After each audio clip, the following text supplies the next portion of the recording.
Biryani. I don't like it. I avoid. But biryani likes me. I can't avoid.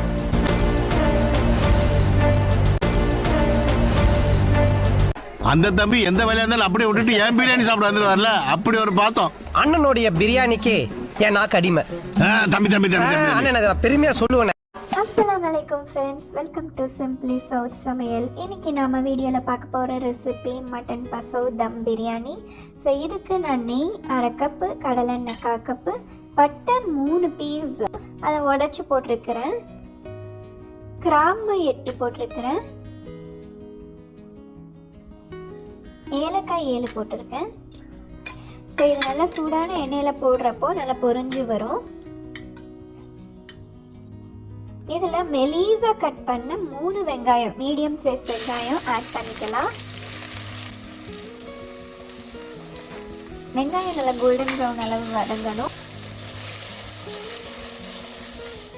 இந்த கேப்பில் மிளகா paste செய்ய போகிறேன். ஆக்சுவலி ஓஜி பிரியாணியில் இது பண்ண மாட்டாங்க, பசவு பிரியாணியில் மிளகாய் தூள் தான் போடுவாங்க.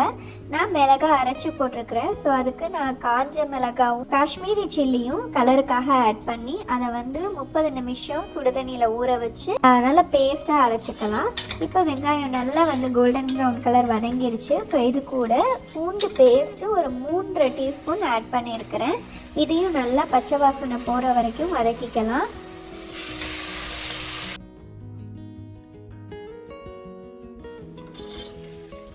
இப்போ நல்லா வதங்கிருச்சு.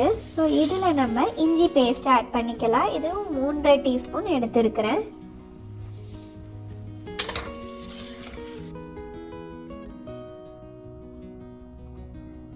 இதுவும் பச்சை வாசனை போகிற வரைக்கும் நல்லா வதக்கிக்கணும். இதில் நம்ம இப்போ அரைச்சி வச்சிருக்கிற ரெட் சில்லி பேஸ்ட்டை நம்ம இதில் ஆட் பண்ணிக்கலாம். நான் ஃபஸ்ட்டு ஒரு 2 டீஸ்பூன் ஆட் பண்ணிக்கிறேன். என்னுடைய மிளகாய் கொஞ்சம் மீடியம் சைஸ் காரமாக இருந்தது. ஸோ நான் 2 டீஸ்பூன் ஆட் பண்ணி நல்லா வதக்கிக்கிறேன். இங்கே மிளகாய் தூளும் ஆட் பண்ணிக்கலாம்.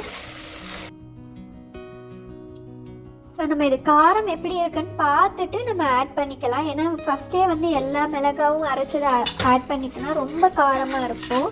ஏன்னா ஒவ்வொரு மிளகாய் ஒவ்வொரு டேஸ்ட் இருக்கும். ஸோ அதனால் டேஸ்ட் பண்ணிவிட்டு நீங்கள் எவ்வளோ தேவையோ அந்த அளவுக்கு காரம் ஆட் பண்ணிக்கலாம்.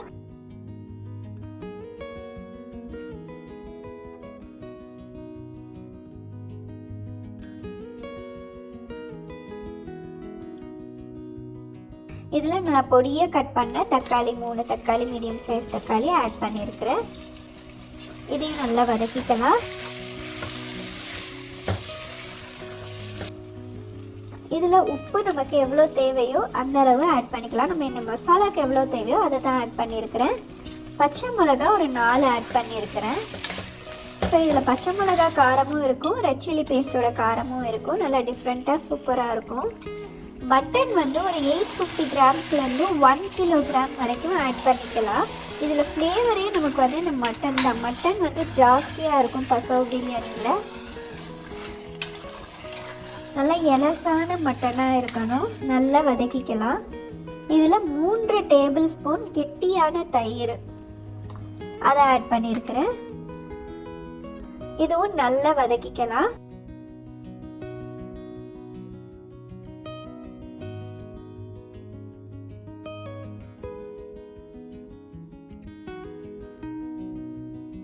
பொடியாக கட் பண்ண புதினாவும் கொத்தமல்லி லீவ்ஸும் நம்ம இதில் ஆட் பண்ணிக்கலாம்.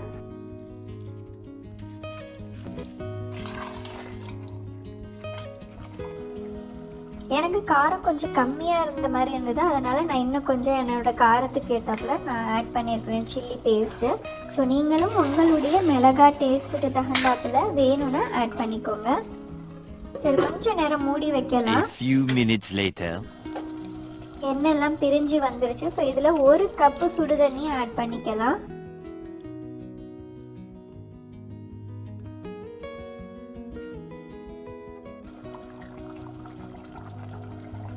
இதில் 3/4 teaspoon garam masala powder add பண்ணியிருக்கிறேன். இதை நல்லா மூடி வச்சு குக்கர் விசில் நம்ம விட போகிறோம். உங்கள் மட்டன் எவ்வளோ வேகமோ அந்த அளவு விசில் விட்டு எடுத்துக்கலாம். இன்னொரு அகண்ட பாத்திரத்தில் கொத்தமல்லி புதினா பொடியாக கட் பண்ணது, உப்பு தேவையான அளவு, பட்டை கிராம்பு ஏலக்காய் எல்லாமே சேர்த்து நான் வந்து இப்போ கொதிக்க விட போகிறேன் தண்ணியை.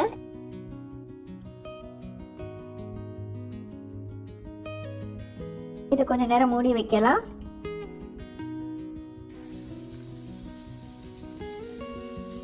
இப்போ தண்ணி நல்லா கொதிச்சிருச்சு.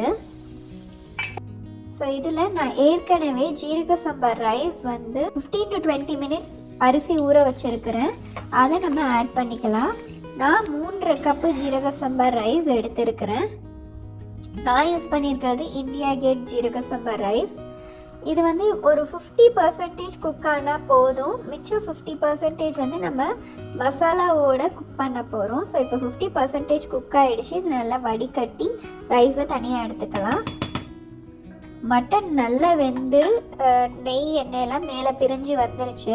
ஸோ இதில் நம்ம ரைஸ் ஆட் பண்ணிக்கலாம்.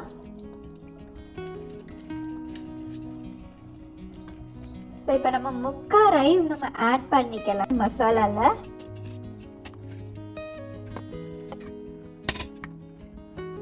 நம்ம நல்லா கிளறி விடணும். இது வந்து நம்ம மிக்ஸ் பண்ணுறப்போ அந்த அரிசி வந்து உடையக்கூடாது. ஸோ பார்த்து பக்குவமாக நம்ம வந்து அரிசியை திருப்பி விடணும்.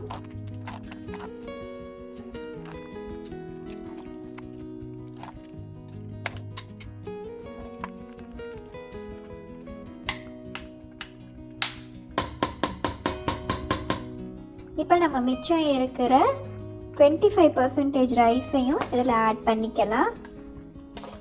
நான் சொல்லியிருக்கிற இந்த மசாலா அளவுக்கு இந்த ரைஸ் கரெக்டாக இருந்தது.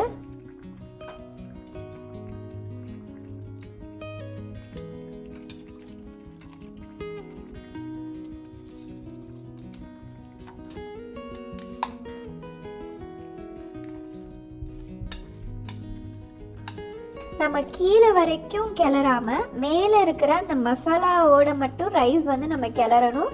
கீழே வந்து அப்படியே மட்டன் ஒரு லேயராகவே இருக்கணும். இப்போ நம்ம வந்து அந்த கரண்டியை திருப்பி விட்டு அப்படியே கொஞ்சம் கொஞ்சமாக வந்து கீழே வரைக்கும் கொஞ்சம் லைட்டாக மிக்ஸ் பண்ணணும். ரொம்ப மிக்ஸ் பண்ணாமல் லைட்டாக மிக்ஸ் பண்ணணும்.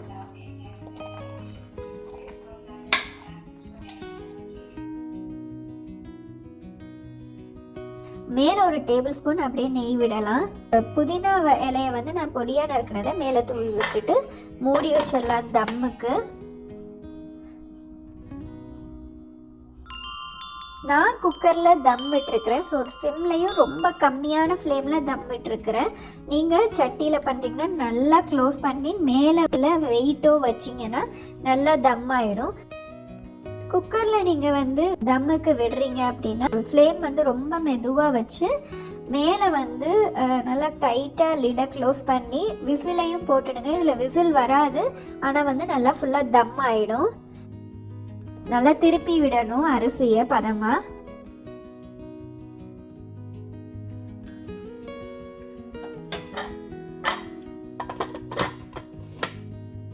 A few minutes later. இப்போ அரிசி நமக்கு நல்லாவே வந்து குக் ஆகிடுச்சு. நம்ம 50% தான் ரைஸ் வந்து குக் பண்ணி போட்டோம். பட் இந்த மசாலாவோட சேர்ந்து ரைஸ் சூப்பராக குக் ஆகிடுச்சு. இது வந்து நம்ம சர்வ் பண்ணுறப்ப கல்யாண வீட்டிலலாம் சர்வ் பண்ணுவாங்க இல்லையா, அந்த மாதிரி நம்ம ஃபேமிலிக்கு சர்வ் பண்ணலாம்.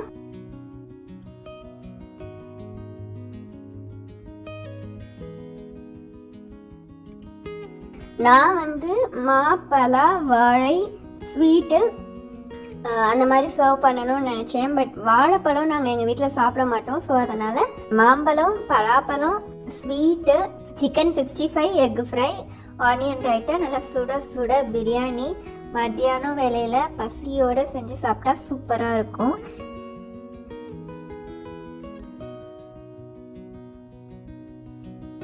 இது கூட நான் கட்டா பைங்கனும் செஞ்சுருந்தேன். சூப்பர் காம்பினேஷனாக இருக்கும். மட்டன் நல்லா பஞ்சு மாதிரி வெந்துருச்சு. அண்ணனுடைய பிரியாணிக்கு என் நாக்கு அடிமை. ஆனால் அண்ணனுடைய கை பக்குவோம், தூக்கத்தில் இருந்து கூட கையை நக்குவோம். அப்படி ஒரு டேஸ்ட்.